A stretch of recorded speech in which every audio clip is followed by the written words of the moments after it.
नमस्कार जय जगन्नाथ मु ज्योतिर्विद सिद्धार्थ शेखर नायक मो चैनल एस्ट्रो केयर को आपण मानक पुणी थे स्वागत एवं आसुवा 2025 इंग्राजी नववर्षर आपण मानक हार्दिक हार्दिक शुभेच्छा एवं शुभकामना। मोर जो चैनल टी कौन मनोरंजन धर्मी कार्यक्रम नुह यह एक शिक्षणीय वार्ता देवाई चैनल टी मुझे जदि ये चैनल माध्यम मुझे किसी भी वार्ता मो स्वल्प ज्ञान रू दे पारुथबी ताहले चैनल टी को आप निश्चित भाव में सब्सक्राइब करूँ, बेल आइकन टी क्लिक करूँ एवं वीडियो टी भल लगे लाइक करेंगे और आपण परिवार सहित आपण सांग मान सहित आपण कलिंग सहित निश्चित भाव में शेयर करूँ। ये वीडियो माध्यम आज आम जाना वृष राशि 2025 किपरि कटिबो। या पूर्व वीडियो रे आम मेष राशि विषय संपूर्ण भाव में आलोचना करथिले। ए वीडियो रे आम वृष राशि विषय आलोचना करबा। वृष राशि व्यक्तिविशेष माने कौन फल लाभ करेंगे ये 2025 मसीह इंग्राजी जो नववर्ष आस 2025 ता पूर्व जाणी रखा दरकार कि वृष राशि व्यक्तिविशेष माने किपरि होता। वृष राशि जो व्यक्तिविशेष माने अच्छा से अधिकांश परोपकारी होता निज पाखे न थाऊ से अन्य को दवापाई केवे पछाती ना बहुत सरल विश्वासी छोट छोट कथा को कौन सी कॉम्प्लिकेटेड कथा से धरी पारती हठात विश्वास कर जाती। ता सहित किसी वृष राशि व्यक्तिविशेष माने बहुत चालाक होता बुद्धिमंत बहुत बुद्धिर सहित काम करती और पूर्वर सतर्क होता किंतु क्षणकोपी पति पत्नी मध्य जदि झगड़ा हो सांगे सांगे जदि वृष राशि व्यक्तिविशेष अच्छा से सांगे सांगे रागिजे जदि क्षणकोपी होता एवं सब जिनस वृष राशि व्यक्तिविशेष माने आगुआ होती था कौन सी कथा हो जहाँ भी हो सी सब आग तुरा बाहर वृष राशि व्यक्तिविशेष माने। परंतु वर्तमान जानीना ये वर्ष वृष राशि व्यक्तिविशेष मान जो ग्रह चलन हो ग्रह मानकर अवस्थिति कौन अच्छी वर्तमान जदि देखा जा बृहस्पति वृष राशि मिथुन राशि की चलन करेंगे केबे मे 15 लाभाधिपति बृहस्पति अच्छा लग्न अच्छा बृहस्पति वृष राशि वर्तमान अवस्थान करते मे 15 तारीख 2025 मसीह से धन स्थान को द्वितीय स्थान को वर्तमान चलन करेंगे एवं ये भाग्याधिपति अच्छा शनि भाग्याधिपति से वर्तमान कर्म स्थान को दशम स्थान थिले एवं मे 30 मार्च 2025 पर से वर्तमान लाभ स्थान को चलन करेंगे एवं लाभ स्थान और आय स्थान जे आयु स्थान अच्छा राहु से 18 मे 2025 पर कर्म स्थान को चलन करेंगे वक्र चलन राहुंकर द्वादश एकादश स्थान दशम स्थान को से वर्तमान आसबे एवं केतु मध्य जो विद्या स्थान थे संतान संतति परिवार स्थान थे से वर्तमान पंचम रु चतुर्थ स्थान जोटा सुख स्थान आम कहते सुख स्थान को 18 मे से आपन को चलन करेंगे। यह वृष राशि व्यक्तिविशेष मान जो ग्रह चलन है से ग्रह माने कौन फल देवे आपन को से विषय आम जाना। प्रथम कथा कहीदे यदि वृष राशि व्यक्तिविशेष माने जनवरी मासरू मे मास पर्यंत आपन को अर्थ हानि जोग निश्चित भाव में रहिबो।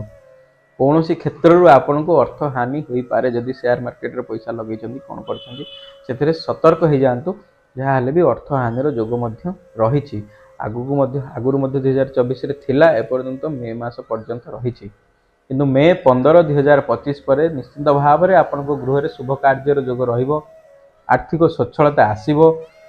जदि आप मीडिया लाइन में काम कर कौन एक्टिंग लाइन में काम कर सिंगिंग लाइन में काम कर निश्चित भाव में आपंकर डेवलपमेंट हम शीर्ष में जब पहुँचा चाहते से पीरियड टी मे 15 पर आपन को निश्चित भाव में से सुजोग मिल पार। जो मान नुआ घर करने को चाहते कि नुआ बिजनेस जो मैंने स्थापना करने को चाहते से मे 15 पर अनुकूल समय रही आप करें। शेयर मार्केट रे आपन पैसा लगे किंबा लगे जाऊँगी किंबा नुआ बिजनेस करने को चाहूँगी कौन सी कार्य को नहीं मे 15 पर कले आपन को सुनिश्चित भाव में फल मिल ही मिल। अगस्ट किंबा सेप्टेम्बर मसरे आपन को अकस्मात धन प्राप्तिर जोग रही यदि गृह विवाह व्रत किंबा कौन सी शुभ कार्य हो घर प्रतिष्ठा हो पारु नथिला ताले मे 15 पर ता सुरुखुर हो से जमार व्यस्त हूँ ना। आपणकर 2024 मसीह शनिकर स्थिति भल थी मानसिक बल निश्चित भाव में विकास हो कि मात्रा क्षयक्षति होते आपण मेंटल स्टेबिलिटी निश्चित भाव में भल थी जोटा कि 2025 मसीहा आहरी मार्च 30 पर आहरी तार वृद्धि घटिबो।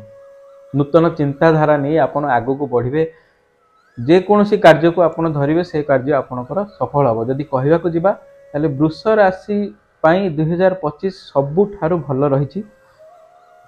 आर्थिक स्थिति स्वच्छलता मे मास परे परे आपण जति भाबी नथिबे ताटू अधिका रोजगार मध्य आपन को मिलिबो।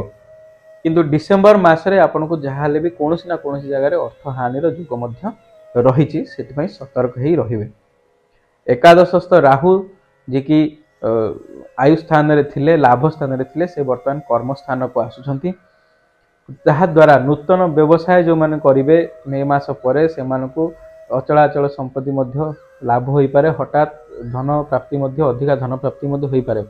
व्यवसाय रे वृद्धि जो माने हेल्थ सेक्टर रे अछंती कार्यरत से मानको निश्चित भाव में प्रमोशन मिलिबो एवं जो माने नूतन चाकरी खोजुचंती तांको मध्य चाकरी जोग मिलिबो एवं जो माने चाकरी करिसंती प्रमोशन पई चाहूचंती एपर्यंत प्रमोशन होई पारि नाही, सेमानको पई मध्य बहुत खुशी खबर। वृष राशि रे व्यक्ति विशेष माने जो माने सेमानको पई बहुत खुशी खबर। से माने निश्चित भाव में नूतन कर्म नियुक्ति पाइबा सत्ते सहित प्रमोशन मध्य निश्चित भाव में पाइबे। कर्म क्षेत्र में परिवर्तन जोग मध्य रही। जदि कौन जगह पैसा लगे आपन को पैसा एपर्यंत मिल पारि नाही, रिटर्न मिली नाही, से रिटर्न मध्य आपन को 2025 रे मध्यम भाग परे परे निश्चित भाव में मिल जिवो। जून मासरू सेप्टेम्बर अक्टोबर भितर आपन को रिटर्न मध्य मिल जिवो।